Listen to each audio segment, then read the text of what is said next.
I've watched NBA basketball for nearly 2 decades, and I honestly can't think of a #1 pick or rookie who's gotten as much hate as Caitlin Clark. Not LeBron. People didn't really criticize him until the decision. Not Katie, folks. Got mad after he joined a super team. Ben Simmons? That backlash came when he bailed on playing. Even Villain Brooks wasn't hated until he started acting like the league's bad guy. See the pattern? They all did something to deserve it. But Caitlin Clark? She's the biggest name in basketball right now. And somehow, people are attacking her for no real reason. She doesn't talk trash. She didn't join a stacked team. She's not faking injuries. From what I've seen this year, and during her time in college, she's handled everything like a pro. Still, people treat her like a villain. So let's talk about her biggest critics, and how Caitlin Clark is shutting them up with nothing but her game. Up in time, Clark, for the win! Yeah! Oh! This is why Caitlin Clark will go down as one of the best to ever play the game. One of the first people to take shots at her, WNBA great Diana Taurasi. No one really knows why, but she's been throwing shade at Caitlin for a while. One of her most famous quotes was saying Caitlin had it easy in college, and that reality would smack her in the face once she hit the pros, where grown women play tough and don't care about hype. There's levels to this thing, and that's just life. We all went through it. Of course. And you see it on the NBA side, and you're going to see it on this side, where, you look superhuman playing against 18-year-olds, but you're going to come with some grown women that have been playing professional basketball for a long time. Then during the 2024 WNBA draft, Taurasi fired another shot, saying she wouldn't have picked Caitlin first overall if the decision were hers. I'm taking Paige. Next question. So if you had the #1 pick this year, you would take Paige over Caitlin? Absolutely. Later on, she did an interview where she said Paige Bueckers was a better player than Caitlin, mostly because she thinks Paige is the better passer. I said she's the best player in basketball already. For the simple fact is she can pass. That's a clear dig at Caitlin. Look, I'm not saying Paige isn't talented, but in college, Paige only averaged 4.5 assists a game.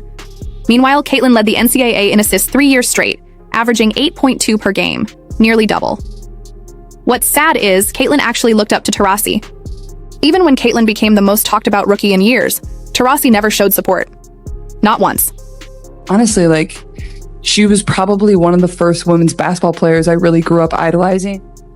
Caitlin never disrespected Taurasi. There's no clip, no quote, nothing. But she clapped back the best way possible, by bawling out. The best advice if I given you in this season. Nobody gives me advice in the game. I wish. In their first matchup, Caitlin dropped 15 points and 12 assists in a big double-double. Game 2, Taurasi didn't even play, but Caitlin still led her team to a win with 20 points and 13 assists. The final showdown? Caitlin dropped 29 points and 10 assists and swept the season 3-0. Taurasi said Caitlin wasn't ready for grown women, but Caitlin made those grown women and Taurasi herself look slow and washed. Another critic silenced? Lexi Brown, who claimed Caitlin was just a shooter. In September, Lexi Brown's hate became clear. She acted like Caitlin couldn't pass, even though Caitlin led the nation in assists 3 straight years. And now, she's leading the WNBA too, with over 8 assists per game. Lexi also went on Jill's Arena and said she could do everything Caitlin does if her team let her. Who plays the style that how Caitlin What is the plays? style? Just threes? Wow. It's What not is just her, threes. What though. is her style? So basically, she said Caitlin wasn't special. But let's talk facts. In 2 games where they went head-to-head, Caitlin completely outplayed Lexi. 41 points to 8, 4 blocks to 1, 7 steals to 1, 14 assists to 4, 15 rebounds to 9, and shot better, 45% to 32%. These two aren't even in the same league. Yet Lexi kept talking. That's nonsense. You know what else was nonsense? Team USA leaving Caitlin off their Olympic roster, acting like she didn't meet their so-called criteria. Now, who plays like Caitlin's what I'm saying from a female? Who do you think plays like her? Haven't seen a female play like her. No, me either. That's all I'm saying. But I think it's like from a freedom standpoint too. I haven't seen a player with that type of green light before in college. Leaving her off the team made it look like she wasn't good enough. But check the MVP race. Aja Wilson is first, Nafisa Collier is third, and Caitlin Clark is second. So the second best player in the league isn't qualified? Please. Caitlin turned a losing team into a real playoff threat. And since June, they've been one of the top 3 teams in the league. I've had games in college and pro, 6, 7, 8 threes made out of 12, 11, 13, not 20. Caitlin's proving all her doubters wrong. And now we get to her loudest rival, Angel Reese. It's clear Angel's got beef. From taunting in the NCAA title game to hitting Caitlin in WNBA matchups, or ignoring her at All-Star Weekend, Angel makes it obvious. Whether it's jealousy or something deeper, she's always got an attitude toward Caitlin. But Caitlin didn't just sit back. She handed Angel 3 losses out of 4 games. And in their last meeting, when Rookie of the Year talk was heating up, Caitlin destroyed her. She had 31 points and 13 assists, and her team was up 27 with almost 4 minutes left. Angel? Just 5 points and 9 rebounds. Caitlin sat on the bench, dancing and sipping Gatorade, while Angel stayed on the court stat padding.